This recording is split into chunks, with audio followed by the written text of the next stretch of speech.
부실시공이라고 하는 말을 참 많이 들으면서 살아왔습니다. 대한민국은 빨리빨리라고 하는 이 신화, 모든 것이 다른 나라보다 공사 기간 이것도 빠르고, 연애해서 결혼하는 기간도 빠르고, 또 결혼해서 이혼하는 기간도 빠르고, 그리고 아무것도 없는 볼무지에서 오늘 경제대국 10위권에 들은 경제 성장도 굉장히 빠릅니다. 빠르다 보니까 거기에 따르는 이 단점이 부실하다라고 하는 것, 사회 곳곳이 한 20여 년 전에 건설했던 것들이 무너졌습니다. 제일 먼저 와우 아파트가 80년대 초에 무너져 내리기 시작하고, 그러더니 성산대교가 무너지고 삼풍백화점이 무너졌습니다. 계속해서 보이는 것이나 보이지 않는 것들이 무너지는데, 그 무너지는 그 이유가 뭐냐고 했을 때 그것은 우리의 정신이 무너졌기 때문에 그렇습니다. 우리나라는 품앗이라고 하는 좋은 제도가 있었어요. 그리고 두레라고 하는 공동체 조직이 조선시대 고려시대부터 계속 이어져 왔어요. 그래서 남의 일을 내 일처럼 돌보는 그 열심이 있었단 말이에요. 우리 집 일보다 품앗이 할 때 남의 일을 더 잘해주는 아주 건강한 풍조가 있었습니다. 그런데 이민족에게 돈이라고 하는 것에 이제 사람들이 경제개발 5개년 계획이 추진이 되어지면서 이게 돈에 눈을 뜨기 시작했어요. 땅값이 하루아침에 천정부지로 쏟는 개발이라는 명목으로 그때부터 이제 돈 맛을 들이기 시작하니까 사람들이 아주 정상적으로 건강하게 인생을 성공하고 아름다움을 지켜내는 것이 아니라 빨리빨리만 하면 된다라고 하는 눈 가리고 아웅식의 이런 문화가 지난 한 50년 동안 이렇게 오기 시작했어요. 그리고 여기에는 아주 결정적으로 일제시대 때 일본인들이 우리나라를 그 식민지화 할 때의 어떤 정신세계들, 조선인은 안 돼, 조선인은 두 사람만 모여도 싸워, 아니요, 두 사람만 모여도 두레를 만들고 품앗이를 했어요. 노래를 불러도 꼭꼭 숨어라, 머리카락 보인다, 장독 뒤에 숨어, 이런 것들이 다 이 친일 잔재로 니네들 밖으로 나오면 안 돼. 조생지는 아무것도 할 수가 없어. 뒤에서 니네는 숨어 있어야 돼. 송아지 송아지 얼룩송아지. 우리의 국민성은 얼룩송아지가 아니라 대기민족이에요. 우리나라는 얼룩송아지가 없어요. 우리나라는 그냥 누런 음모 하는 한우밖에 없어요. 근데 이것도 갖다 놓고 저것도 갖다 놓고 얼룩소도 우리 소, 이런 식으로 모든 것들을 다 짬뽕 시켜놔버리고 우리의 정신세계들을 다 무너뜨려버리니까 오늘까지 우리가 누구인지를 모르는 거예요. 우리 민족의 정체성, 우리나라가 어떤 순수하고 얼마나 서로를 사랑하고 백이민족으로 예의를 지키고 어른을 공경하고 나라를 사랑하고 이웃을 내 자신처럼 사랑하는지, 이런 정신들을 다 잊어버리고 오직 돈이라고 하면 이제 부모도 죽여버리고 형제하고도 다 연을 끊어버리고 다 지금 이렇게 다 병들어 있는 거예요. 이렇게 정신적인 부분들이 깨어지게 된 결정적인 이런 부분들, 이런 것들을 볼 수 있다고 하면 우리나라는 교육이 바뀌어야 되고 교육이 살아나야 되는 거예요. 아주 이런 얘기를 이 설교로 하면 좀 그렇지만, 교회가 살아야 뭐 나라가 산다 이렇게 말을 지금 하는 세상이니까 교육부가 죽어야, 학교가 죽어야 나라가 살 수도 있어요. 어쩐 면에서 아주 구태의연하고 바뀌기를 싫어하는 그 공무원들의 그 구조적인 것, 창의적이고 열정을 바치기보다는 그냥 월급만 나오면 되니까 내가 있는 임기 동안 그 자리만 지키면 되지, 돈만 나오면 되지. 그러니까 나라가 안 바뀌는 거예요. 정치인들도 다 그 표 한 표 한 표 그것 때문에 사람들이 생각이 거기에 다 가 있으니까 실제적인 실효성 있는 정책을 그 윌리엄 윌버포스라고 하는 그 영국의 위대한 정치인이 노예제도라고 하는 것이 얼마나 그게 잘못되었는지, 그런데 국회에 나오는 하원과 상원에 진출해 있는 영국의 그 의원들 모두가 다 어마어마한 산업으로서 노예 산업을 자기들의 이득권으로 가지고 있어요. 그 현장 한가운데 가서 노예제도는 하나님의 저주입니다, 이거 안 하면 우리 민족이 죽습니다, 우리의 후손이 다 죽습니다, 무려 56년 동안 정치를 하면서 수없이 칼에 찔리고 린치를 당하면서도 마지막까지로 그것을 지켜내고 결국 노예제도를 폐지하는 발의가 올라간 그날, 통과된 그날 윌리엄 윌버포스는 세상을 떠납니다. 이런 정신적인 위대한 지도자들이 이 민족에게 안 나와요. 우리나라 국회에 60%가 넘는 사람들이 다 기독교인이 됩니다. 그 사람들이 왜 기독교인이 됐을까요? 예수 믿고 구원받고 예수 믿고 하나님의 나라를 이 땅에 이루기 위해서 했을까요? 아니면 자기의 야망을 이루기 위해서 표 한 표를 더 갖기 위해서 성가대도 쓰고 가서 차량 안내도 하고, 우리 역대 대통령 중에 하나는 이 차량 안내만 한 2년 했지요. 겸손해 보였지요. 그런데 가가지고 다스는 대체 누구 건가? 다스는 누구 건가? 이런 부끄러움, 이런 자화상. 정신을 고쳐야 되는데 정신을 고칠 여력, 그쪽으로 사람들이 관심을 쓰지 않는다는 거예요. 그러니까 나라가 이렇게 전 세계에 잘 사는 나라로 발돋움을 했지만 우리나라 인구 정책에 있어서 인구가 0.7, 지금 0.78명이잖아요. 전 세계 198개국의 꼴찌에 꼴찌. 꼴찌에서 두 번째가 1.38이에요. 저 파라과이라든지 역대의 캄보디아, 여러분 캄보디아에 우리 어린 시절에 영화 있었잖아요.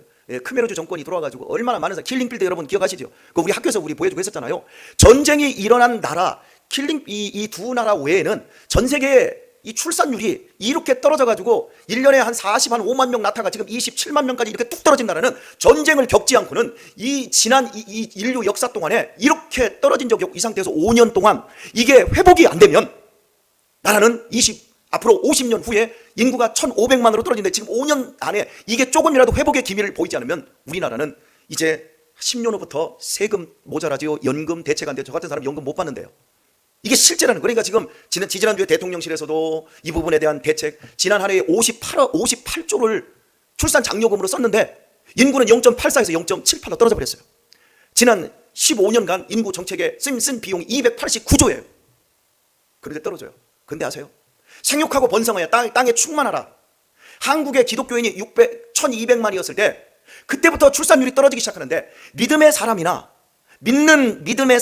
믿지 않는 세상 사람이나 아이 안 낳는 게 똑같다라고 하는 비율, 기독교가 이 땅에 있으나 만한 거예요. 하나님의 말씀대로 안 사는 거예요. 왜요? 다 쾌락주의에 빠져 있는 거예요. 이렇게 지금 우리 시대는 비혼, 동성연애 이런 것들이 모두 판을 치고 있는 이런 부분들에 있어서 우리가 들여다보면 저는 세상 사람들이야 소망 없이 그 사람들이야 사는 게 아니라 그냥 생존하다가 다 지옥에 떨어질 사람들이니까. 그런데 우리는 하나님의 말씀의 명령을 따라서 말씀대로 인생을 조직하고 말씀대로 인생을 세워나가고 가정을 세우는 사람들인데 우리들이 대체 지난 50여 년 동안 우리 기독교가 지금 하고 있는 게 건물은 많이 세웠는데 사회 구조적인 모순들에 저항하지 못하고 그런 것들을 바로잡아가지 못한 이런 기독교의 이런 심각한 책임들, 이런 것들을 우리가 돌아볼 때 우리가 과연 무엇을 했는가 살펴봐야 돼요. 오늘 읽은 그 본문은 전체적인 말씀으로 하나님께서 너네 이스라엘, 내가 너희를 위해 성전을 지었고 내가 너희의 하나님이 되어주었는데 너희가 공평과 정직으로 성전을 세우고 나라를 세우지 않고 도리어 피와 죄악으로 성전과 나라를 세웠다. 내가 그래서 밭을 갈아버리듯이 이 나라를 갈아엎어버리겠다. 저 성전을 다 무너뜨려버리겠다. 충격적인 선언의 말씀인 겁니다. 예를 들면 여러분, 이런 게 충격적인 말을 제가 아주 실감나게 이렇게 옮긴다고 하면 하나님께서 지금 우리의 가정들을 한번 쭉 살피더니 너희가 가정을 세워야 되는 근본적인 재료를 가지고 세우지 않았어요. 내가 너희에게 세우라고 했던 건 공평과 정직이야. 그런데 너희가 피와 죄악의 재료를 가지고 너희 가정을 세웠어요. 그래서 내가 너희 가정을 바닥에서부터 다 갈아엎어 버릴 거야. 너희가 가진 재물을 내가 다 빼앗아 버릴 거고 내가 너희의 자녀들은 모두 직장에서 잘리게 해버릴 거고 너희들은 중풍과 뇌출혈로 다 쓰러뜨려 버릴 거야. 그리고 내가 다시 시작할 거야. 이런 말씀을 하나님이 지금 우리에게 주신다 그러면 우리 기분이 어떨까요? 우리는 그래도 이 정도면 무섭다 이런 생각을 하지만 이 시대의 사람들이 자기당착에 빠져 있기를 지금 미가가 이렇게 부르짖을 때 이 사람들은 잘 먹고 잘 사는 시대를 살았어요. 나라가 무너질 기미가 안 보이는 거예요. 최고의 시대를 살고 있었어요. 그런데 최고의 시대에 미가 같은 이런 선지자, 이사야 같은 선지자들이 예루살렘이 멸망합니다. 그런데 이 사람들이 자가당착에 빠져서 이 성은 하나님이 도와주시는 성이고 예루살렘은 평화의 도성으로 하나님께서 지키시는 성이고 우리는 제사를 멈춘 적이 없고 우리는 아침과 저녁에 소제와 번제, 제단에 불이 꺼진 적이 없어. 그래서 우리는 헌금도 많이 내고 있어. 그런데 네가 그런 말을 해. 너 이단이지? 그러니까 선지자들을 톱으로 잘라 죽여버려요. 돌멩이로 쳐서 죽여버려요. 그런 진실한 말을 하는 사람들. 왜? 듣기 싫은 소리를 하지 말라는 거지요. 네가 지금 잘못 들었다는 거지요.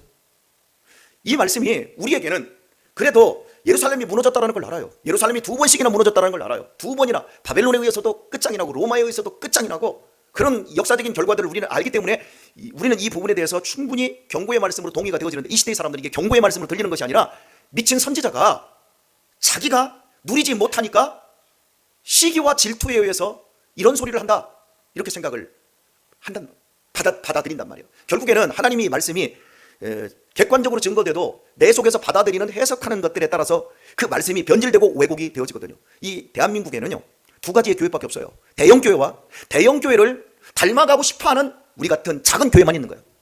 성공과 번영의 신학에 물들어서 교회가 무엇인지 모른 채, 야 모여 돈 내 건물 지어, 그리고 우리 좋아, 그리고 다 유람선이 되어가고 있는 교회. 교회는 있어도 세상을 향하여 전투하지 못하고 세상을 구원하지 못하고 교회에서 장례식만 치르고, 그리고 교회에서 먹고 마시면서 늙어가고 있는 대한민국의 이 현실. 대한민국이 늙어가는 게 천천히 늙어가는 게 하는 게 아니라 막 급속도로 늙어가고 있죠. 여러분, 저 유럽 사회는요, 기독교가 들어와서 진정한 부흥이 일어나기까지 1000년이 걸렸어요. 1000년. 그리고요, 그 부흥이 식어가기까지 다시 1000년이 걸렸어요. 근데 우리 대한민국은요, 기독교가 들어오자마자 그냥 급속도로 부흥이 일어났어요. 1885년에 언더우드 아펜셀러 목사님 두 분이 이 땅에 발을 딱 들여놓고 정식 선교사로 들어왔어요. 그 전에 알렌 그 선교사가 고종 황제의 주치의로 들어오셔서 의료 선교는 시작되었지만 정식 복음 선교는 1885년에 시작되었어요. 그리고 나서 1903년에 원산 하디에 의해서 원산의 대부흥이 일어나고, 이 대부흥이 일어난 것이 이제 평양 대부흥 운동으로 길선조 목사에 의해서 막 이어지고, 100만 명 구령 운동이 이어지고 국채 보상 운동이 이어지면서 이 대한민국 이 사회가 이제 막 급속도로 부흥이 번지기 시작했던 건 60년대, 70년대, 80년대를 지나면서 대한민국은 1200만을 찍어버렸어요. 전 세계 역사에서 인구의 4분의 1이 예수님을 믿는 데까지 100년도 걸리지 않은 나라가 대한민국밖에 없어요. 여러분, 우리 가까이 있는 이 대만 이런 나라들은요, 기독교가 우리나라보다 200년이나 빨리 들어왔어요. 그런데 대만 같은데 기독교인이 지금 아직도 0.8 몇 대에 머물고 있어요. 200년인데 1%도 안 넘어가요. 10%가 아니라 1%도 안 넘어간다고요. 그런데 대한민국은 이렇게 기독교 역사 100년 역사에 이런 부흥을 이뤄본 적이 없어요. 어떤 역사에도. 그런데 아세요? 우리가 너무 감격하고 너무 기뻐하고 이 나라를 이렇게 하나님 축복하신 거, 우리가 여러분 감사해야 될 줄 믿습니다. 감사해야 될 일이에요. 이 땅의 우상과 여성 차별과 그리고 쌍놈과 양반 이런 것들로 신분 철폐, 그리고 이 땅에 병원이 세워지고 학교가 세워지고 교회가 세워지고 유치원이 세워지고 선교원이 세워지고, 이 땅이 모든 우상과 모든 악한 것들을 다 때려부시는 이 시간이 여러분 기독교가 아니었으면 이게 일어나지 못할 엄청난 일이었어요. 그런데 기독교가 쇠퇴하는 것, 그 역시 부흥의 속도보다 10배 이상은 빠른 것 같아요. 해마다 다른 것 같아요. 코로나 전과 코로나 후 뉴노멀, 새로운 시대가 열려버렸어요. 그리고 이 새로운 시대 속에서 한국 교회에 제가 느끼기에는 99.9%는 지금 모두 위기를 당하고 있고, 1%만이 새로운 시대, 지금 우리가 지금 바라보고 있는 이 새로운 시대 속에서 이 현재의 우리가 소통할 수 있는 그 도구, 유튜브라든지 SNS라고 하는 이 많은 이 도구들을 사용하고 결국에 메타버스 안으로 들어가야 될 이런 부분들을 준비하고 있는 이 교회들은 이것이 기회가 되고 있어요. 근데 그게 기회가 한 0.01%나 될까요? 저 역시도 메타버스로 들어가야 되는데 이것을 제가 지금 아직 엄두도 쳐도 내지 못하고 있어요.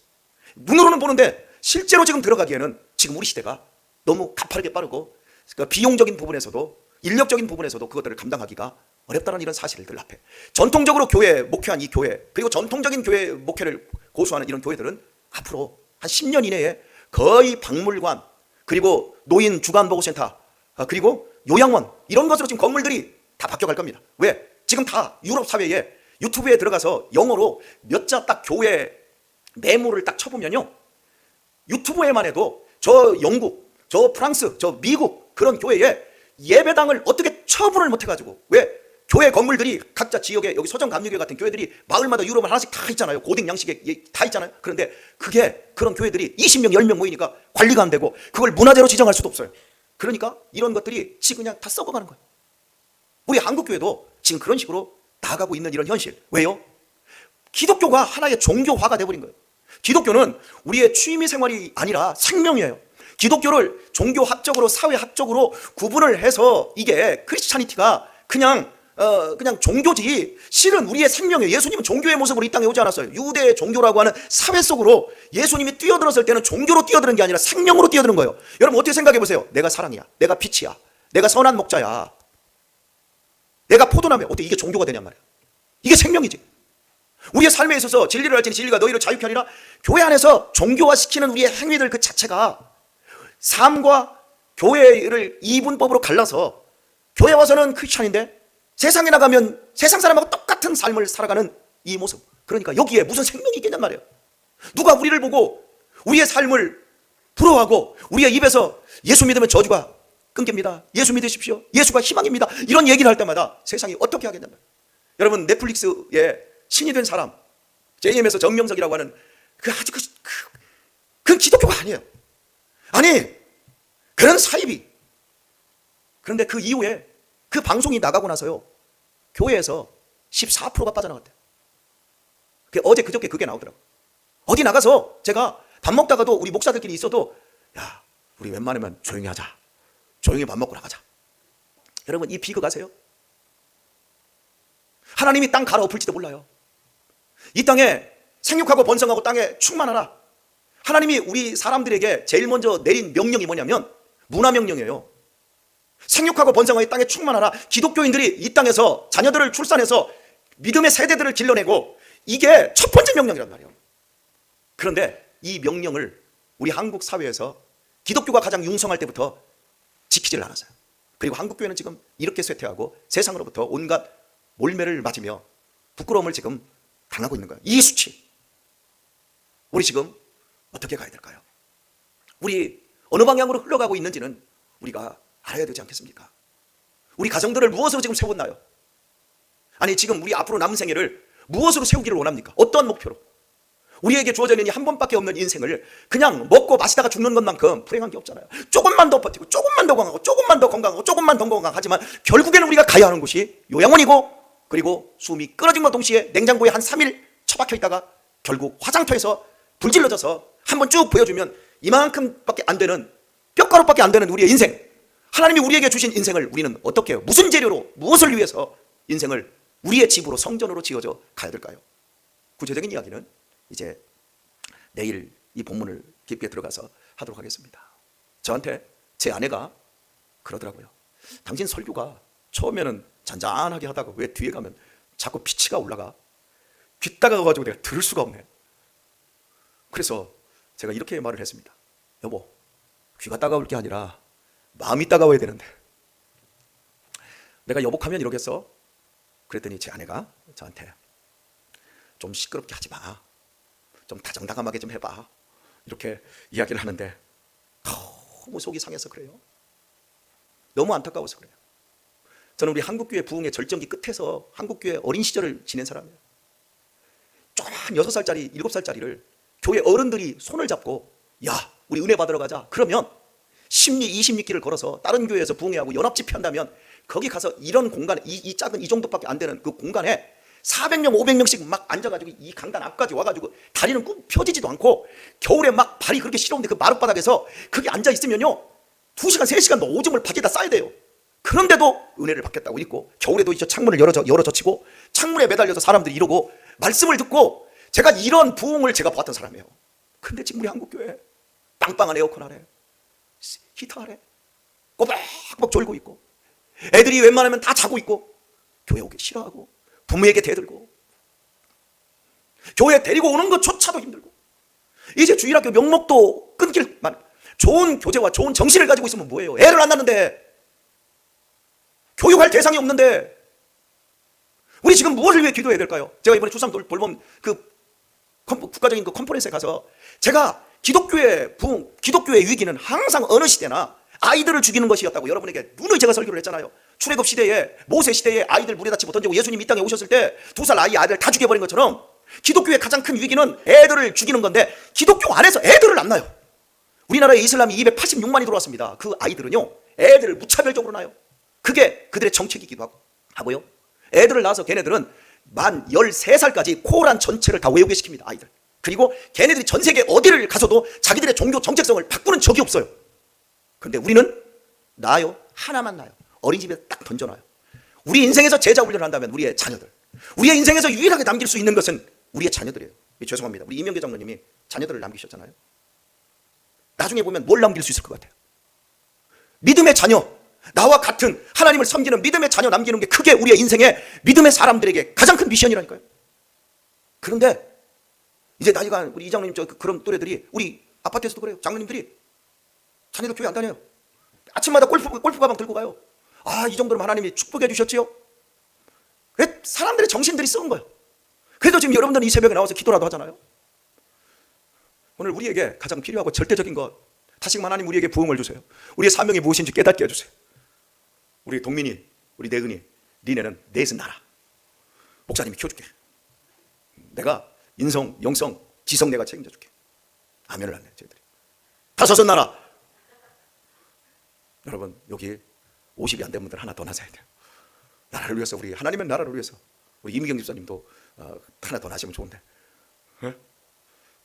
새 시집가라고 해야 되나? 그건 못하고. 나올 수 있는 능력이 있으면 시집가야 돼. 어쨌든 오늘 하루도 하나님이 이 땅을 향해서 가지고 계신 긍휼, 우리 민족과 우리를 통해서 이루시고자 하는 이 세계 선교를 다시 한번 생각하고, 명분의 그 기독교, 종교화된 기독교가 아니라 삶에서 순종하는 기독교, 우리 인생에서 무엇을 세워야 될지 고민하고 애통하며 하나님의 응답이 깊게 우리에게 주어지는 시간 될 수 있기를 예수님의 이름으로 축원합니다.